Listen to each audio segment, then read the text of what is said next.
Oke, selamat datang Pak Triyono di Fakultas Hukum Terima kasih Pak Adi. di alma mater tercinta. Oke, hari ini Erlangga Institute for International Law Studies, sebuah pusat studi hukum internasional di bawah Fakultas Hukum Universitas Erlangga, mengundang tamu yang luar biasa, alumni dari Fakultas Hukum UNER. Beliau adalah seorang diplomat yang berkarir, dari mana puncak karirnya sempat menjabat sebagai Wakil Menteri Luar Negeri Republik Indonesia. Nah, sebelum kita mulai banyak diskusi sama Pak Triyono nih, boleh kira-kira kita cerita nih Pak Triyono Ya, dulu gimana masuk tahun berapa di Fakultas Hukum UNER, kegiatannya gimana selama menjadi mahasiswa, lalu pengalamannya hingga kemudian bisa masuk di Kementerian Luar Negeri Republik Indonesia sampai menjabat Wakil Menteri Luar Negeri. Monggo Pak Triyono. ya, terima kasih Pak Adi. Terus terang saya cukup surprise bahwa Erlangga sudah semakin maju, termasuk fakultas kita, alma mater saya, Fakultas Hukum, dan juga mempunyai fasilitas yang seperti ini. Ini memang satu bentuk media komunikasi yang baru, yang pada masa saya jadi mahasiswa tidak pernah ada yang beginian. Jadi terima kasih, saya senang sekali setiap kali datang kembali ke kampus selalu ada rasa senang. Saya mulai karir saya sebagai mahasiswa di Fakultas Hukum tahun 72. Jadi setelah lulus dari SMA tahun 71, saya hanya mendaftar di satu fakultas dan satu universitas, yaitu Fakultas Hukum Universitas Erlangga. Dan alhamdulillah saya bisa diterima. Pada waktu itu barangkali memang tidak banyak persaingan, beda dengan sekarang barangkali. Tapi kalau perbandingan 1:10 saya kira lebih mungkin sekitar itu. Angkatan saya tahun 72 itu sekitar 60 orang. Saya tidak tahu persis sampai akhir pendidikan kami berapa yang selesai, berapa yang putus di tengah jalan begitu. Tapi sebagian besar bisa menyelesaikan. Kalau saya ingat pada masa saya jadi mahasiswa, saya tidak termasuk mahasiswa yang bukan mahasiswa pintar lah, gitu kan. Bukan mahasiswa pintar. Tapi karirnya moncer ini kayaknya. Saya biasa-biasa saja, meskipun setiap tahun saya bisa menyelesaikan semua ujian sampai ujian akhir dan menyelesaikan pendidikan pada waktunya. Barangkali perlu saya jelaskan di sini bahwa pada masa saya menjadi mahasiswa tahun 1972 itu, sistem pendidikan kita masih belum seperti sekarang, yaitu bukan dalam sistem semester. Kita masih pendidikan selama 6 tahun. 2 tahun pertama itu adalah P1, P2 atau kata persiapan 1, persiapan 2, Prepadus 1, Prepadus 2. Kemudian 2 tahun berikutnya adalah Sarjana Muda 1 dan Sarjana Muda 2. Dan baru kemudian Sarjana 1 dan Sarjana 2. Jadi total 6 tahun. Wah, lama sekali. 6 tahun ya. Sudah master mestinya kalau di sekarang. Barangkali seperti itu karena pada ijazah kita, pada ijazah yang diterbitkan oleh Fakultas Universitas Erlangga, situ disebutkan yang bersangkutan telah lulus ujian akhir sarjana hukum dan berhak meraih gelar doktor. Jadi artinya secara implisit barangkali sudah dianggap itu seperti S2. Betul. Karena untuk doktor itu kalau dalam sistem sekarang S3 itu harus melalui S2. Betul. Jadi tidak disebutkan di situ bahwa kita harus mengikuti postgraduate S2 dulu baru S3. Tidak disebutkan. Nah, sistem ujian kita juga aneh, tidak beda dengan sekarang secara teratur. Setiap semester pada tengah akhir semester 1 ada ujian, semester 2 ganjil dan genap begitu. Pada waktu itu kita ujian dalam 1 tahun masa kuliah, tahun kuliah, itu kita ujian pertama adalah pada bulan Agustus September. Oke. Kemudian ada ujian perbaikan pada bulan November. Oke. Perbaikan pertama. Kemudian ada perbaikan kedua pada bulan Februari. Oh, berarti ada kesempatan untuk mengulang ya? Ya. Kalau gagal di ujian Ya. ya zaman dulu ya? Iya, tetapi antara ujian pertama sampai ujian kedua itu praktis tidak ada kuliah. Oke. Nah, bagi mereka yang senang belajar ya itu kesempatan untuk belajar. Bagi yang senang dolan, ya itu kesempatan untuk dolan. Nah, saya termasuk kelompok yang kedua yang senang dolan. Jadi begitu menyelesaikan mataku yang diujikan banyak sekali. Kebiasaan saya adalah itu ada berapa mata kuliah banyak sekali 15 atau 16 begitu. Saya membagi karena kita akan ada 3 kali ujian yang utama yaitu Agustus, kemudian perbaikan 1 dan perbaikan 2. Jadi praktis ada 3. Saya membagi mata pelajaran yang diujikan itu dalam 3 gelombang. Jadi pada bulan Agustus saya hanya akan ikut ujian mata pelajaran ini saja, 1 sampai 4 atau 1 sampai 5. Kemudian dengan target harus masuk, harus lulus. Kemudian pada bulan Oktober November saya mengambil lagi berikutnya dan Februari berikutnya. Jadi saya selalu dengan cara begitu. Wah. Jadi sehingga tiap tahun saya masuk terus mengikuti gitu. Oke. Saya lulus tahun 79. Agak terlambat, ada masa agak terlambat sedikit. Tapi 79 saya lulus dan mengikuti wisuda setahunan oleh seluruh universitas itu pada saya lupa bulannya tapi awal tahun 80 bulan Maret kalau tidak salah. Nah, pada waktu sudah lulus menunggu wisuda itu pegelaran istilahnya pada waktu itu di level universitas, saya melihat ada lowongan masuk Kementerian Luar Negeri. Kementerian Luar Negeri akan merekrut pegawai baru yang langsung mengambil dari universitas-universitas, lulusan universitas. Nah, saya memanfaatkan itu.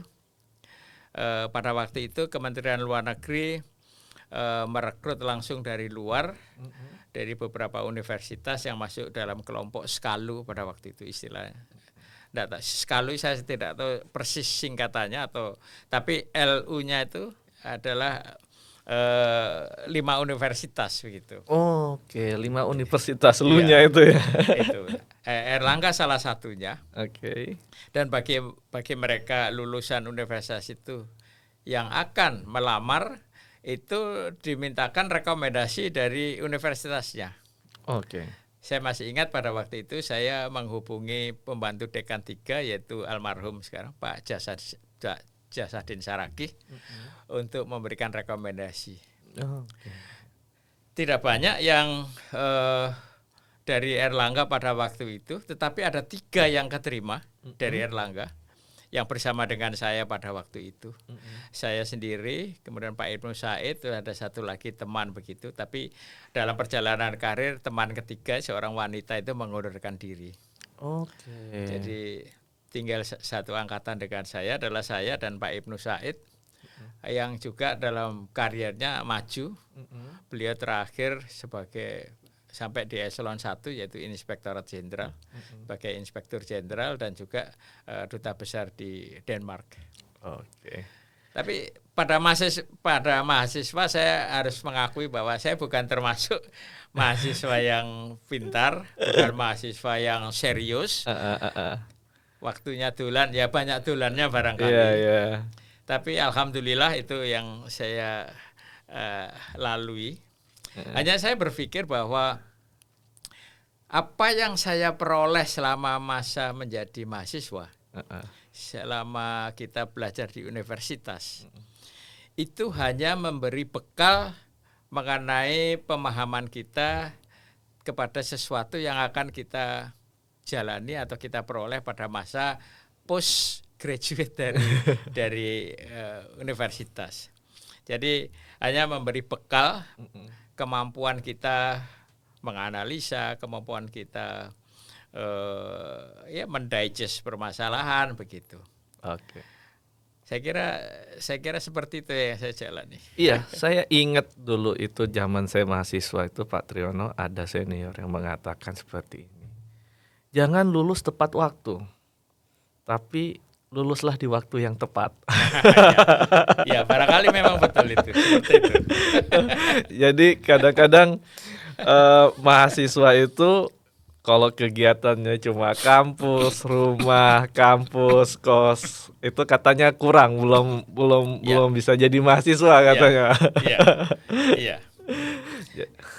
Ada satu hal yang penting bahwa dalam keberhasilan kita di masyarakat setelah menyelesaikan di universitas adalah berorganisasi, satu, dan yang kedua ya pergaulan. Ya. Berorganisasi itu ya pada masa saya dulu itu memang organisasi kampus itu adalah organisasi ekstra universitas. Jadi selalu ada linknya dengan partai politik pada waktu itu. Yeah. Tapi saya tidak ingin mengatakan bahwa perpolitikan itu yang kita pelajari, tetapi adalah kemampuan kita memahami satu permasalahan dihadapi, mencari solusi, atau mungkin barangkali leadership ya di situ leadership. Ya. Itu. Nah, saya cukup aktif karena teman saya banyak aktif bergerak dalam kegiatan-kegiatan ekstrakurikuler seperti itu. Wah, ya.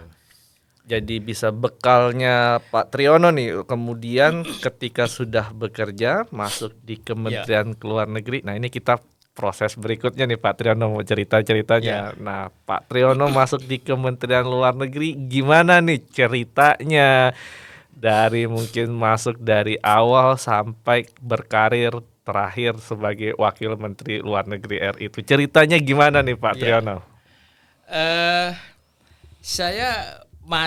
Tadi saya sampaikan bahwa saya masuk mendaftar pada tahun 80, segera setelah lulus dari universitas. Proses seleksi itu berkali-kali, beberapa tahap. Pada waktu itu memang masing-masing departemen ketika merekrut pegawai baru, mereka melakukan sendiri. Beda dengan yang sekarang terjadi. Saya kira 3-4 tahun terakhir ini direkrut secara nasional oleh Kementerian Pemberdayaan Aparatur Negara bersama BKN. Kemudian ada banyak proses yang sekarang secara nasional.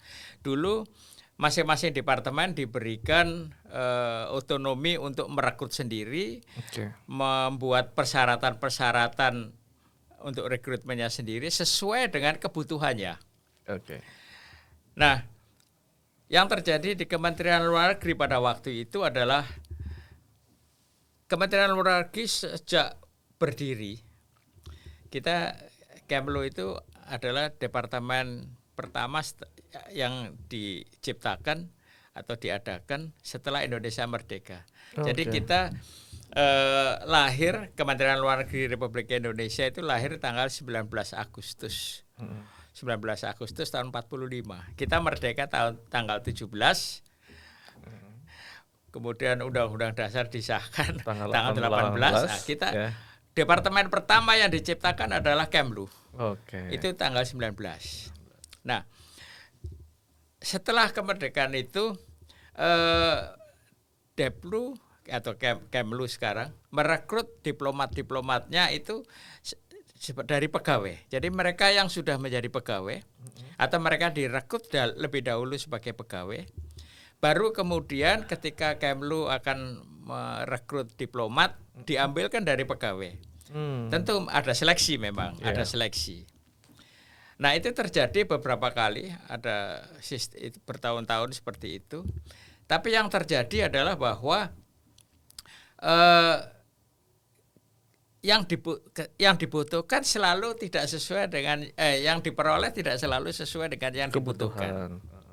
Jadi katakanlah misalkan butuh diplomat baru 50, kemudian direkrut dari pegawai yang sudah ada yang memenuhi persyaratan, ya sarjana, kemudian melalui seleksi, mungkin dapatnya hanya 20 atau 25 gitu. Jadi selalu di bawah target. Karena itulah kemudian baru mulai tahun 80 Kemlu mempunyai kebijakan atau Deplu mempunyai kebijakan untuk merekrut langsung dari luar. Dan saya adalah yang pertama mengikuti model seperti itu. Nah, model seperti itu berlangsung mulai tahun 80 sampai hari ini. Masih ada berarti hari ini terus, ya Pak Triyono ya. Terus direkrut. Secara ajak setiap tahun kecuali beberapa tahun terakhir ini karena seperti masalah pandemi, masalah ini agak tertunda. Tapi sekarang sudah dimulai lagi. Nah, saya ikut seleksi mulai tahun 80. Sudah mulai. Seleksi itu kira-kira berlangsung 6 bulan. Tahap 1, tahap 2, tahap 3, tes bahasa, tes pengetahuan, dan sampai terakhir itu adalah psikotes ya. Dan saya mulai memasuki dinas luar negeri. Persisnya adalah pada tanggal 17 Januari 1981. Jadi seluruh proses selesai, berangkatlah saya ke Jakarta untuk memasuki pendidikan diplomat di Kementerian Luar Negeri. Nah, saya saat itu mulai dari start paling bawah. Kalau dari ukuran jenjang kepangkatan sebagai pegawai negeri, memang saya tidak mulai dari bawah karena kita menggunakan ijazah sarjana. Betul. Jadi kita memulai sebagai pegawai negeri golongan 3A. Iya, betul. Itu. Tetapi dalam ranking diplomatik, saya memulai paling bawah, yaitu kelas namanya atase. Kita tahu bahwa di dalam rank diplomatik itu ada 8 rank. Paling rendah adalah atase, sampai all the way ke atas yang tertinggi adalah duta besar, ambasador. Itu aturan internasionalnya memang begitu. Jadi saya start from the very lowest rank ya sebagai atase begitu. Tapi alhamdulillah saya bisa mengikuti tahapan-tahapan itu dalam perjalanan karir saya sampai ke level paling, karir diplomatiknya sampai pada level paling tinggi yaitu ambasador. Seluruh karir saya di Kementerian Luar Negeri atau sebagai diplomat itu adalah 36 tahun. Persisnya 36 tahun 13 hari atau berapa? Dari 36 tahun. Karena saya memulai karir hari pertama yaitu tanggal 17 Januari 1981.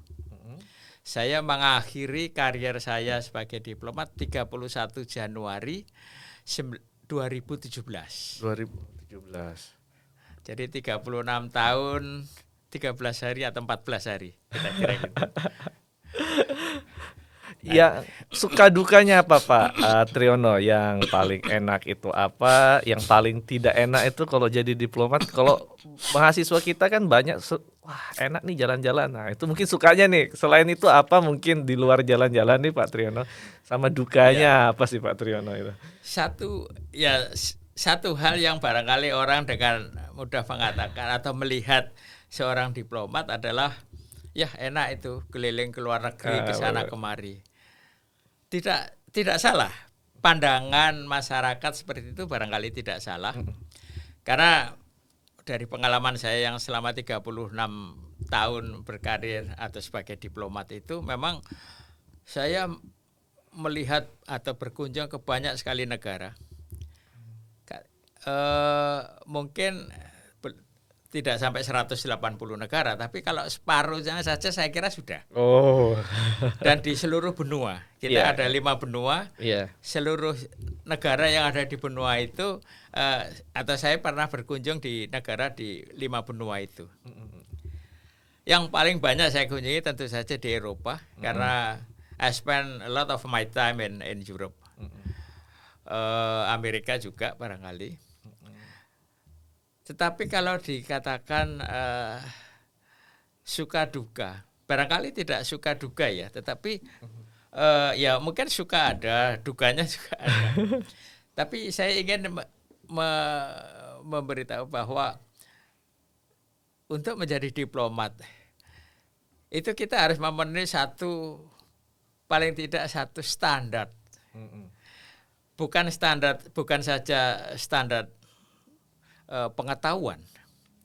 Karena apa yang kita lakukan langsung sebagai diplomat itu langsung on behalf of our country, on behalf of our government. Jadi kalau kita berperilaku tidak bagus, itu langsung nama kita. Nama negara kita itu yang akan menjadi persoalan. Karena itu ada istilah dalam bahasa Inggris bagus sekali, officer unbecoming. Jadi dia officer tapi sebenarnya nggak pantas jadi officer gitu. Itu ada dalam bahasa Inggris yang sangat bagus. Sebagai diplomat tapi berkelakuan tidak sebagai diplomat barangkali. Atau ya sebagai diplomat harus berpenampilan baik, berpakaian baik gitu kan. Tidak bisa sembarangan gitu. Karena apa yang kita presentasikan wujud dari diri kita itu adalah presentasi negara kita. Negara kita. Nah, jadi kira-kira betul nih ya kalau Fakultas Hukum itu mewajibkan mahasiswanya harus pakai baju berkerah, harus pakai sepatu.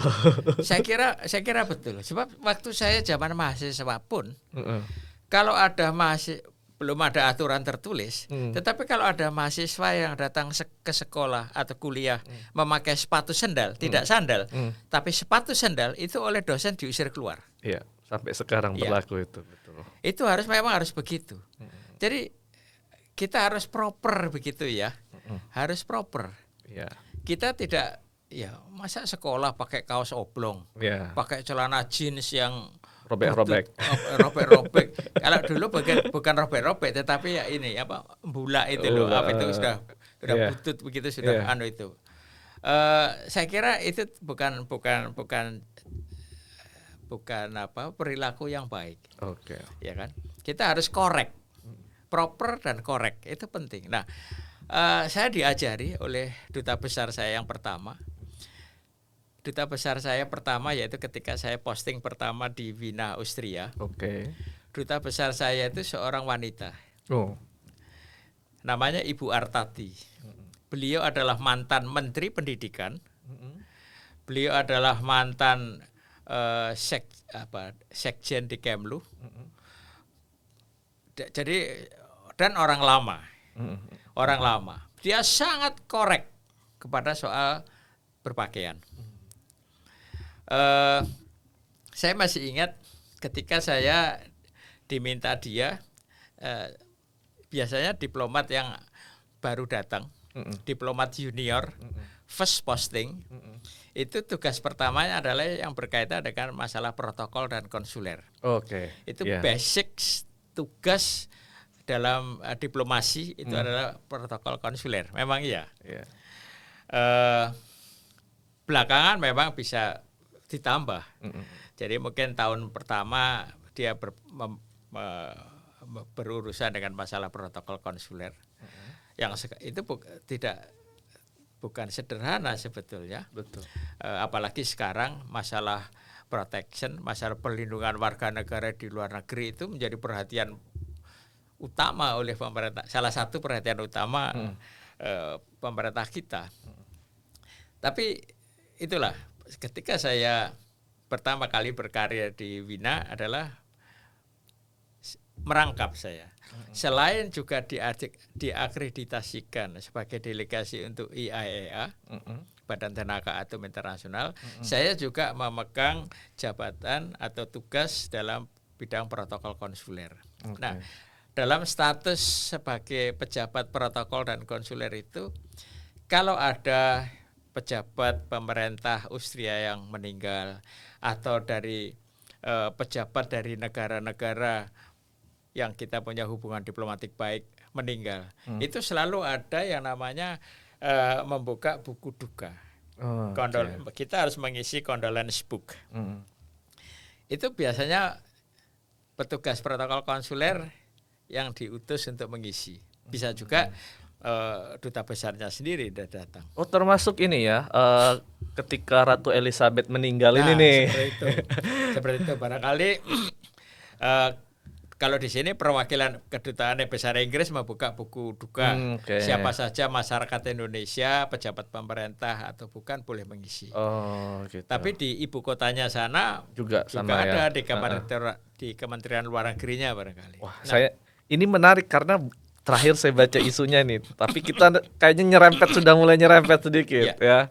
Karena katanya pemerintah Inggris mengundang perwakilan negara-negara sahabat di Inggris ya untuk datang ke sana untuk mengucapkan duka cita itu. Kecuali satu yang nggak diundang ini, Rusia. Memang saya tidak perkembangan sekarang Rusia itu di mata negara Barat, negara Eropa Barat, terutama kelompoknya Amerika sangat dimusuhi. Ini sebenarnya bertentangan dengan kebiasaan dan tata krama internasional. Tapi saya juga baca bahwa Presiden Putin pun sudah mengirim ucapan duka.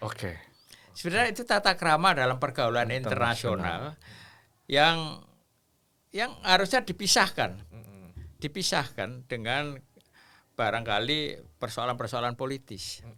Jadi saya kira menurut saya sebetulnya duta besar Inggris pun duta besar Rusia di Inggris harusnya diizinkan saja untuk mengisi buku duka. Nah, kembali ke soal ini tadi. Setiap kali saya diutus oleh duta besar saya untuk mengisi buku duka, saya harus menghadap dia terlebih dahulu. Simply untuk dia melihat cara berpakaian saya. Bahwa saya harus pakai jas gelap. It's not necessary hitam ya. Nggak harus hitam, tapi harus gelap. Dengan baju putih. Terus sepatunya juga hitam. Dan sepatu bertali. Duta besar saya itu orang kuno, katakanlah kuno, tapi sangat korek dan sangat proper dalam tata cara diplomat, penampilan diplomat.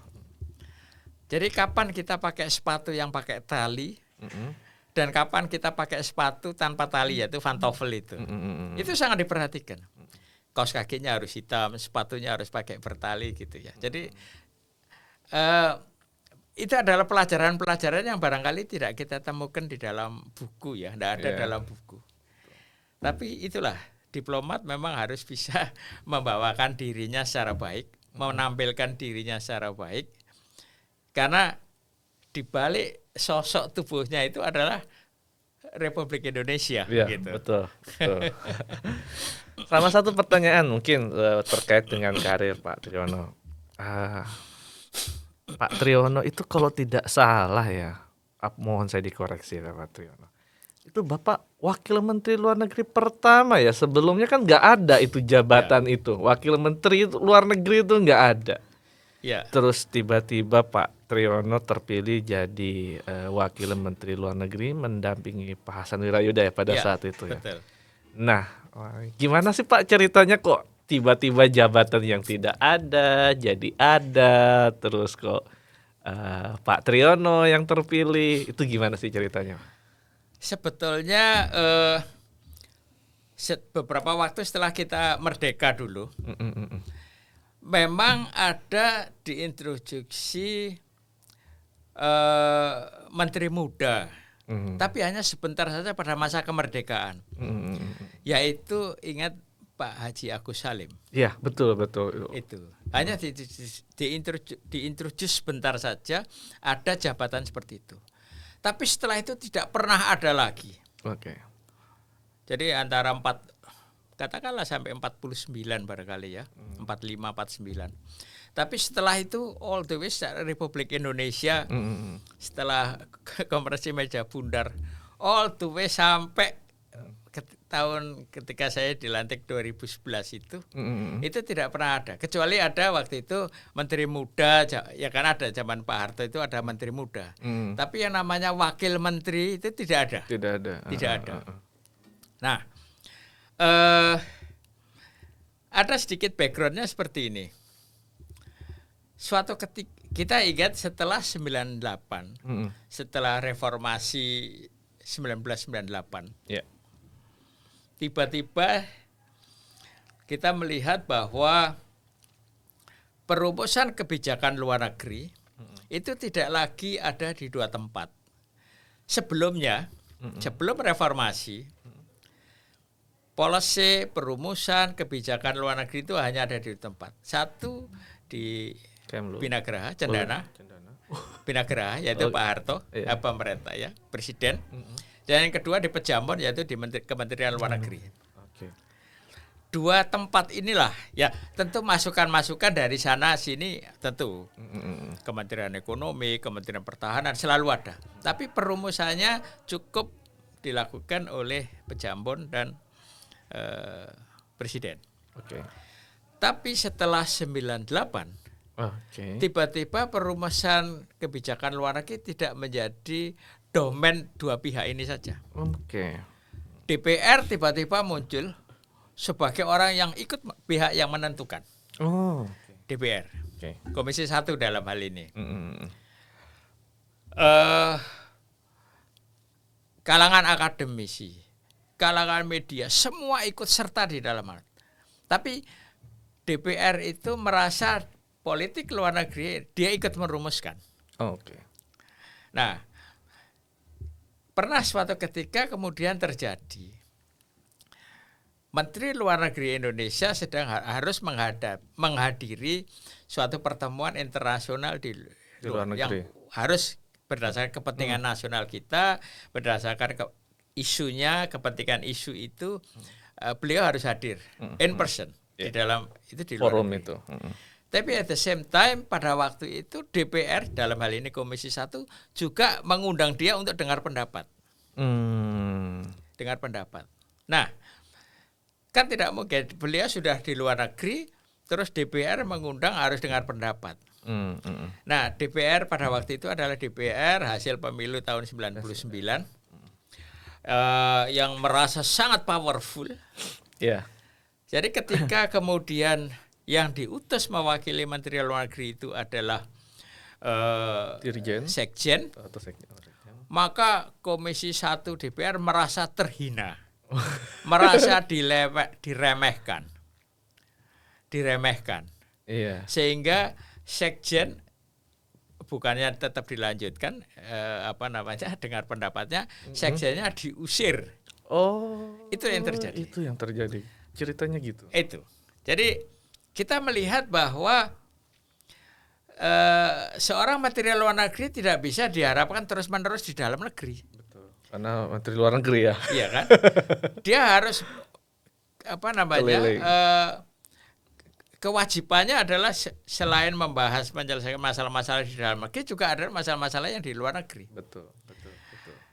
Nah, itu yang pertama. Jadi ada kebutuhan untuk kemudian menciptakan satu level jabatan, kedudukan yang tidak seperti menteri tetapi tidak bisa disamakan dengan seorang eselon 1, seorang sekjen yang pada waktu itu dianggap oleh DPR tidak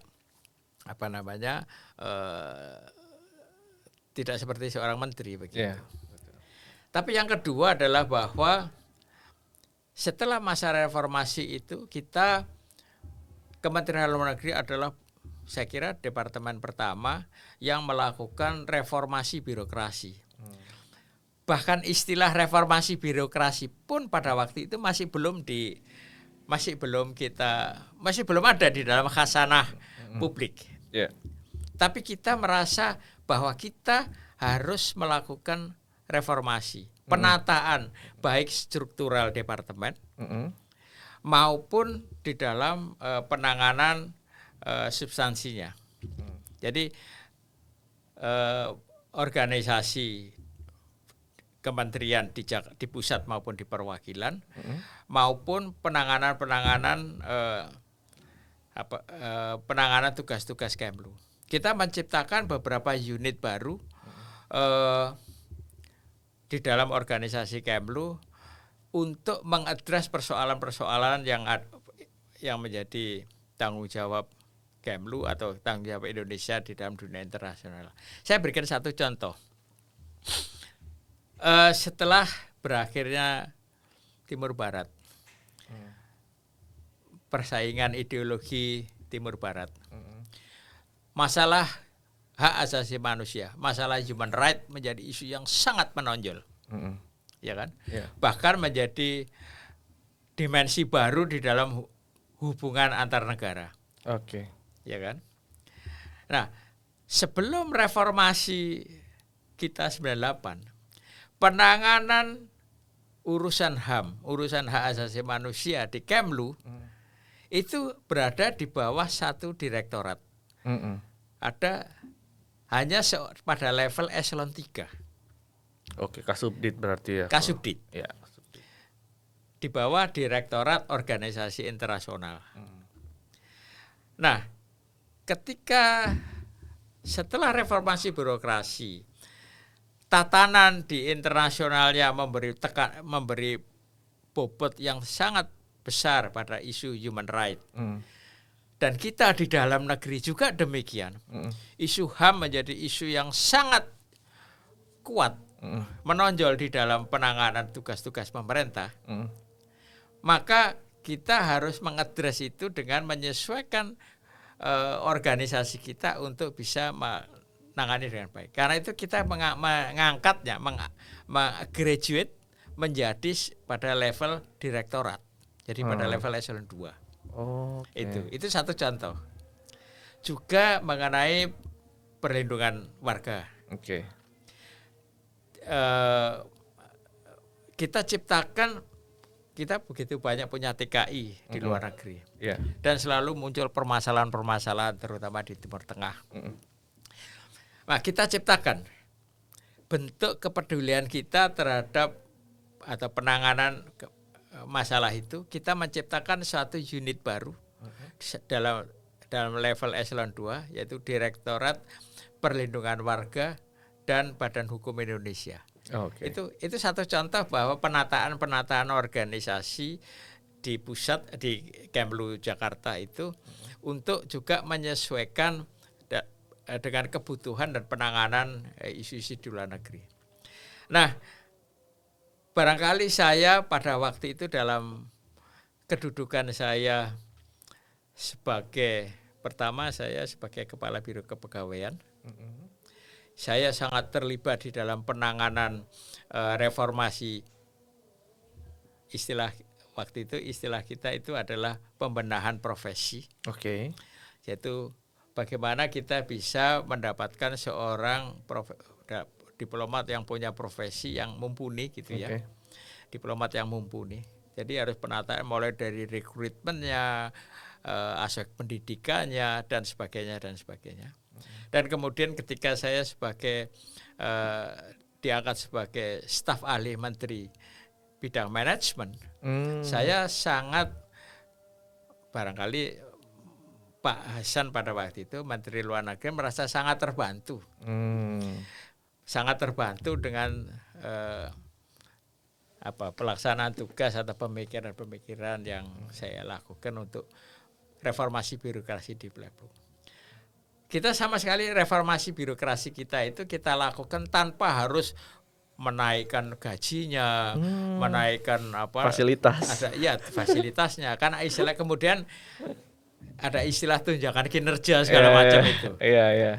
Jadi menurut saya kita adalah departemen pertama yang melakukan reformasi birokrasi pada saat istilah reformasi birokrasi pun belum ada.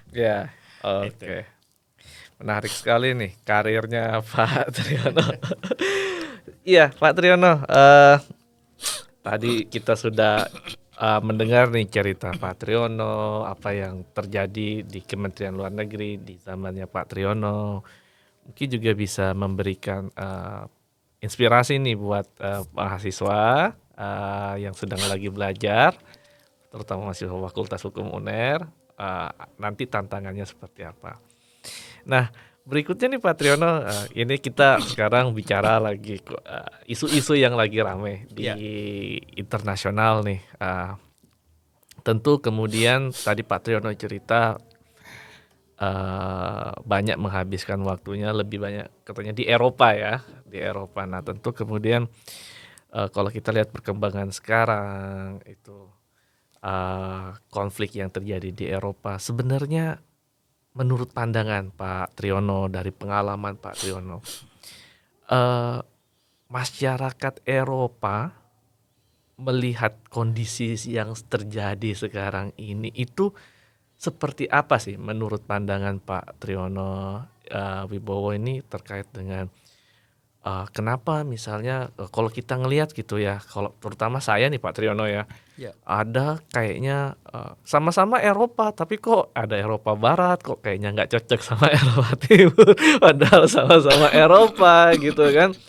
Nah, apa yang terjadi di kalangan masyarakat Eropa sendiri antara Barat dan Timur, sebenarnya mereka ini seperti apa sampai kemudian misalnya kayaknya susah nih bangkit atau menyatukan misalnya Barat dan Timur ini. Seperti apa Pak Triyono?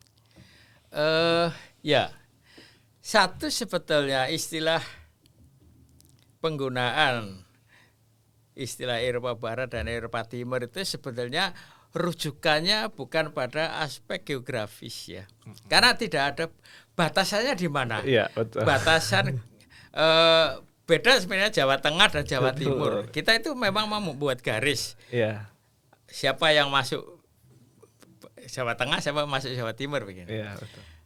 Di Eropa itu batasan garis batas secara geografis itu tidak jelas. Tapi pembagian itu ada. Nah, pembagian itu munculnya adalah karena perbedaan ideologi dan politik, garis politik. Oke. Terutama setelah Perang Dunia Kedua.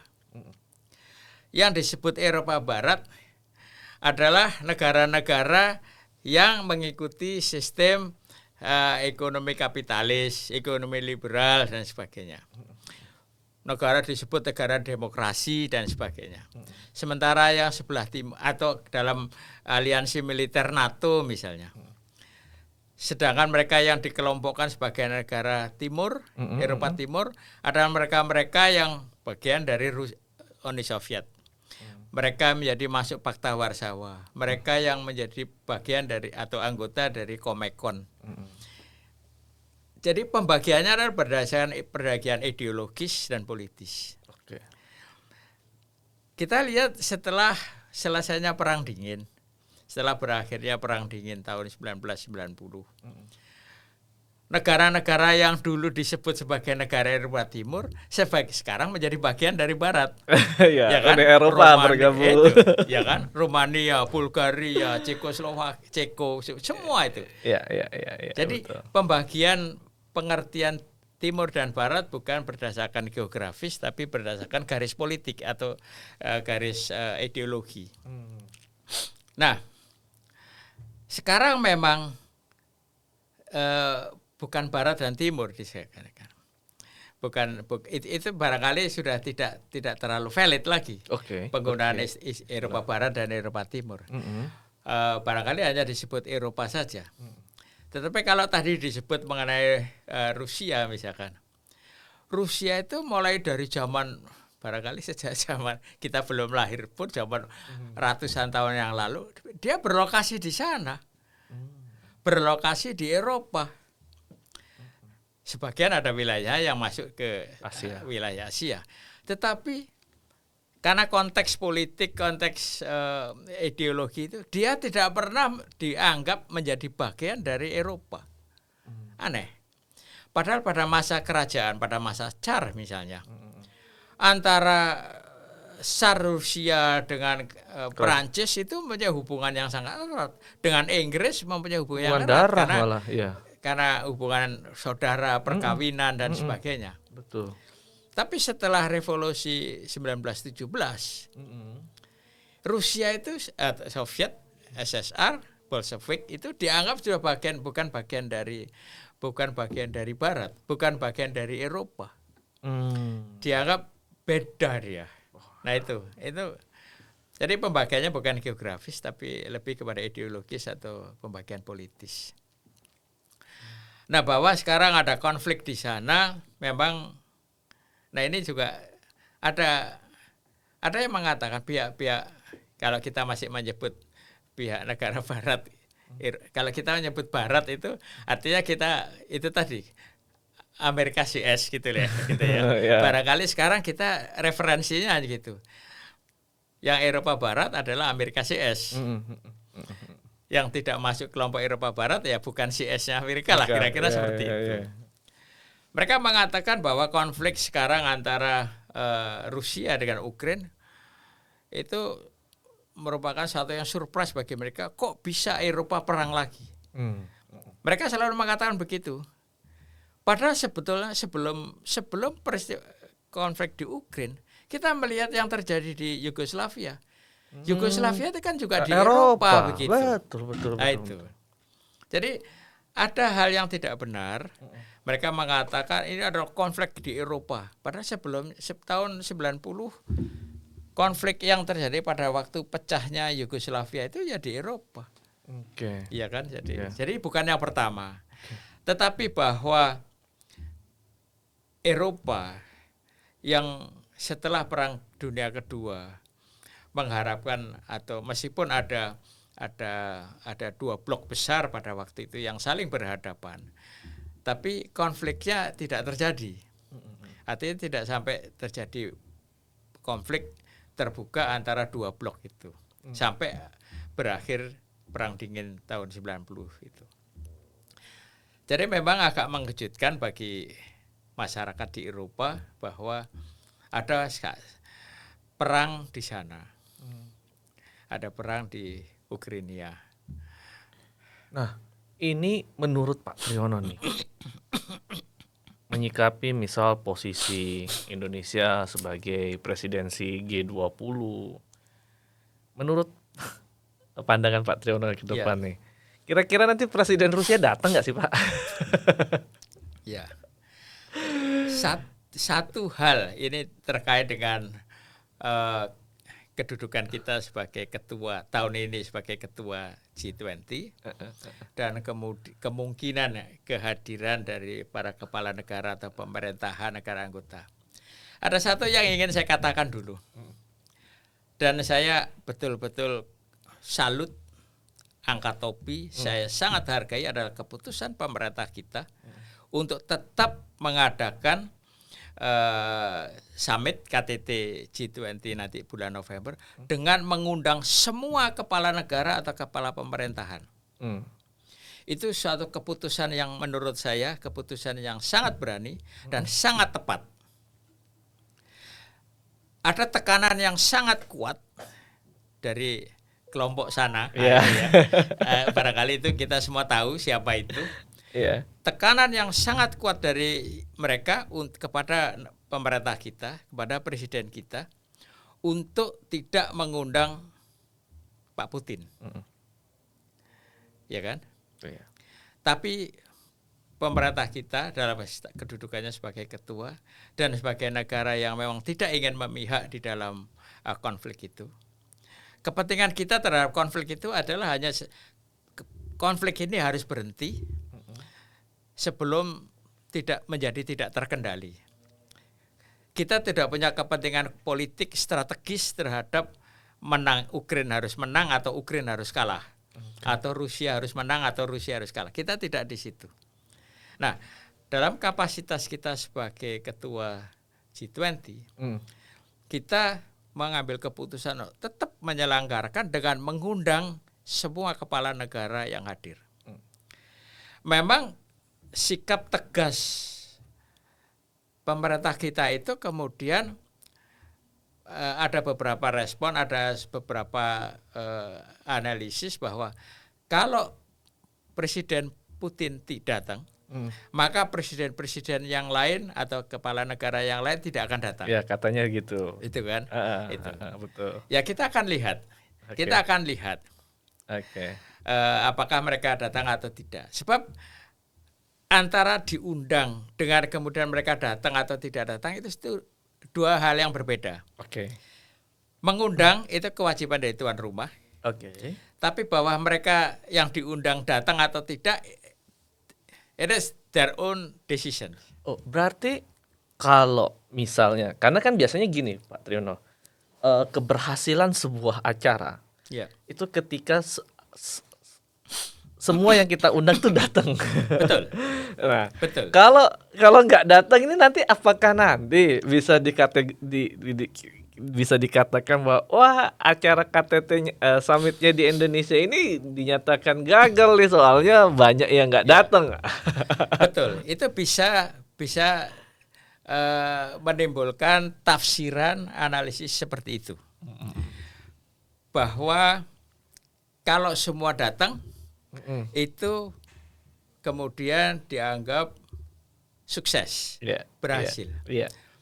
Tapi keberhasilan dari suatu pertemuan bukan hanya diukur dari satu tingkat jumlah kehadiran mereka yang diundang, atau tingkat level mereka yang datang ya, yang diundang. Katakanlah presidennya tidak bisa datang, yang dikirim menterinya atau apa gitu.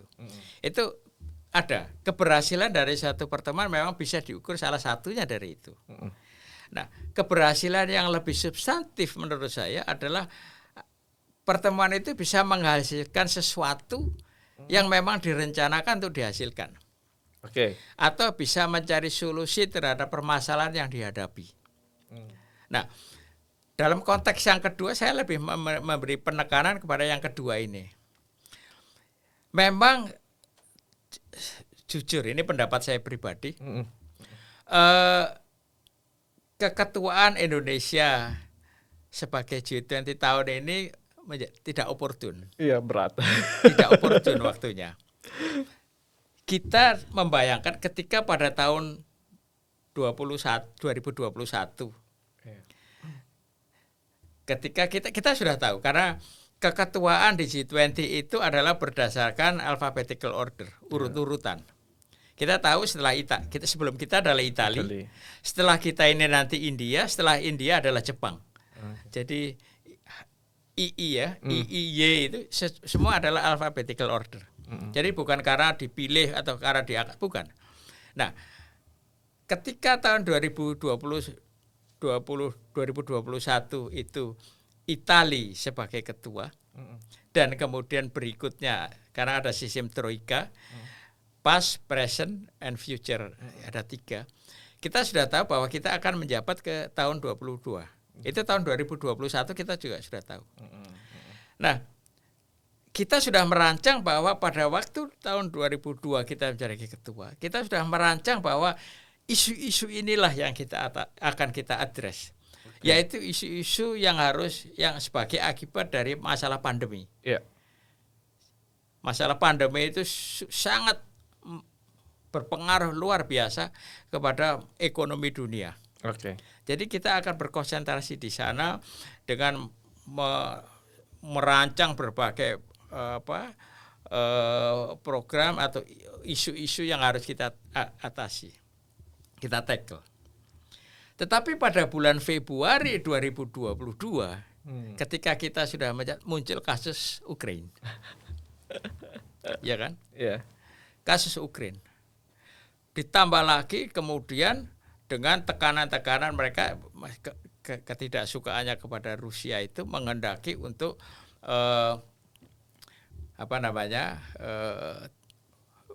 Putin tidak datang atau saya tidak datang, kan seperti itu yang terjadi. Nah, kita barangkali harus tetap konsentrasi kepada isu-isu yang kita siapkan untuk mengadres persoalan-persoalan yang muncul di luar kasus Ukraina. Meskipun hal-hal itu sangat sekarang ini terpengaruhi dengan masalah-masalah kasus Ukraina, sama sanksi misalnya. Kerjasama ekonomi yang akan kita rancang, kerjasama internasional yang akan kita rancang itu adalah kerjasama di antara seluruh negara G20. Nah, saya pribadi ragu, apakah negara-negara, katakanlah negara, ya kita sebut negara Barat lagi ya, negara Barat itu siap untuk mengadres itu. Jadi saya tidak melihat ukuran, atau sebaiknya kita tidak mengukur keberhasilan keketuaan kita nanti bulan November atau konferensi KTT bulan November itu dari berapa banyak kepala negara yang hadir. Tetapi apakah dia berhasil melahirkan atau membuat keputusan-keputusan yang berkontribusi kepada penyelesaian masalah-masalah internasional yang dihadapi.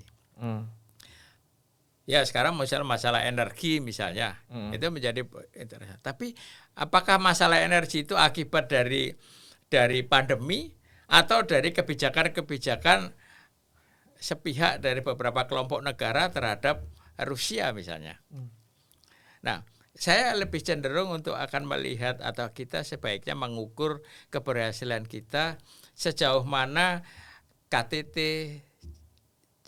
G20 bulan November nanti itu bisa menghasilkan keputusan-keputusan atau kebijakan-kebijakan untuk mengadres permasalahan-permasalahan internasional yang, atau ekonomi internasional yang dihadapi dunia. Masalah pangan, masalah energi, masalah kesehatan dan sebagainya. Jadi dari Indonesia sendiri, menurut pandangan Pak Triyono, hadir gak hadirnya negara yang diundang itu sebenarnya tidak terlalu berpengaruh terhadap agendanya ya.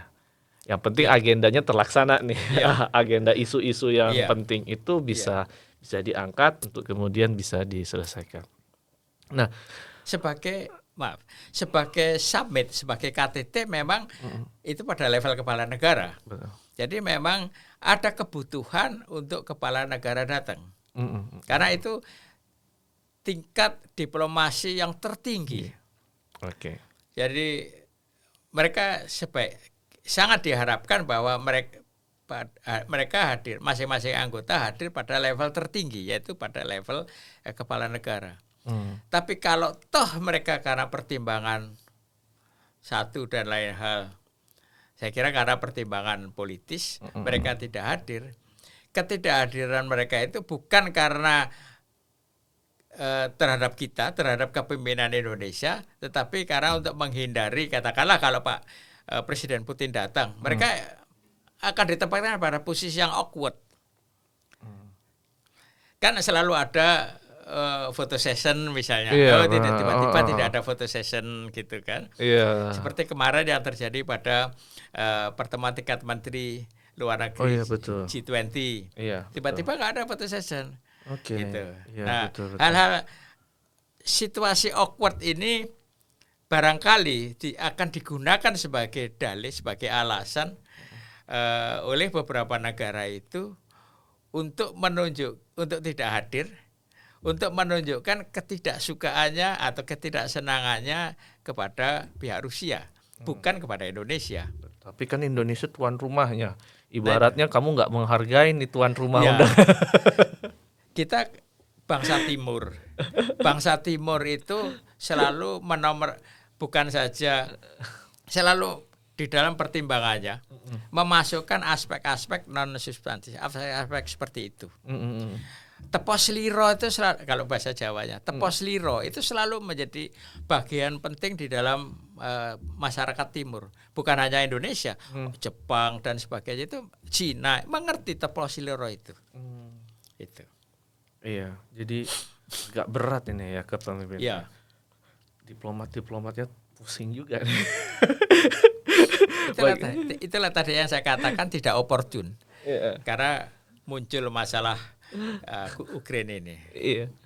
Oh ya, Pak Triyono, G20 ini kan lahir kalau tidak salah pasca Krismon ya. Ya. Lahirnya G20 ini. Eh, yang ingin mau saya tanyakan sejauh ini Pak Triyono, apa sih benefitnya bagi Indonesia nih sejauh ini dari G20 ini dari pertama kali dia berdiri sampai di tahun sekarang, terus kira-kira keterlibatan Indonesia atau bergabungnya Indonesia dalam grup 20 ini itu memberikan efek yang masyarakat awam ini benar-benar merasakan gitu, terlepas dari misalnya ada high level seperti diplomatik atau mungkin level pemerintahan. Nah, kita nih sebagai masyarakat ngerasanya di mana sih Pak Triyono, mungkin bisa? Ya. Barangkali kalau kita mundur sedikit ke belakang, Ya. dulu pengelolaan ekonomi dunia, perumusan kebijakan internasional di bidang ekonomi, finance dan sebagainya itu didominir oleh hanya segelintir negara yang waktu itu kita sebut sebagai G7, kelompok 7, negara-negara industri, negara-negara ekonomi kuat dunia pada waktu itu. Mereka lah yang menentukan semua policy internasional di bidang ekonomi, finance dan lain-lain yang akan berlaku atau harus diikuti internasional. Itu berlangsung bertahun-tahun seperti itu. Tapi selama itu dilakukan, kemudian tiba-tiba muncul kasus financial crisis Asian financial crisis tahun 1997. Kemudian economic crisis global tahun 2008. Melanda Eropa, melanda Amerika. Nah, mereka merasa G7 bahwa mereka sekarang tidak sanggup lagi, ya kan, mengelola hanya 7 negara ini aja. Karena sementara itu sudah muncul negara-negara kekuatan baru, negara-negara dengan kekuatan ekonomi yang baru muncul. Cina, di Amerika Latin ada Brasil, ada Argentina, ada Meksiko. Di wilayah kita ada Indonesia, ada Korea Selatan, ada Australia, Turki, Afrika Selatan, dan mulai muncul kekuatan-kekuatan baru di bidang ekonomi yang suaranya perlu didengar. Bahwa mereka G7 tidak bisa dengan serta-merta merumuskan suatu kebijakan ekonomi internasional hanya di antara mereka sendiri. Mereka harus mendengar pihak lain. Karena ini ada pelaku-pelaku ekonomi yang besar juga yang lahir. Nah, untuk itulah kemudian muncul. Mereka dikelompokkan menjadi G20 dan Indonesia adalah salah satu itu. Menjadi salah satu negara yang merupakan negara yang suaranya harus ikut didengar. G20 memang tidak mengadres isu-isu pada level mikro atau level nasional, tetapi pada level global. Merumuskan polisi-polisi keuangan, masalah finansial, keuangan, masalah ekonomi, masalah perdagangan pada level global. Jadi bagi Indonesia masuk sebagai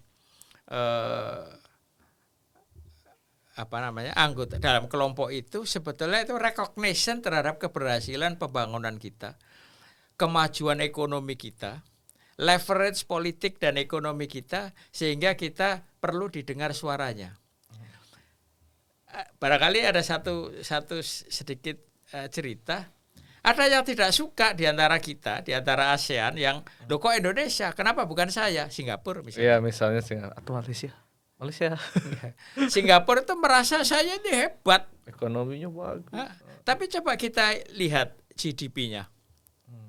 Berapa GDP dia dibandingkan GDP Indonesia? Indonesia hampir 1,4 triliun US. Ya kan? Singapura mungkin hanya 600 atau 700 billion. Jadi jauh jomplangnya.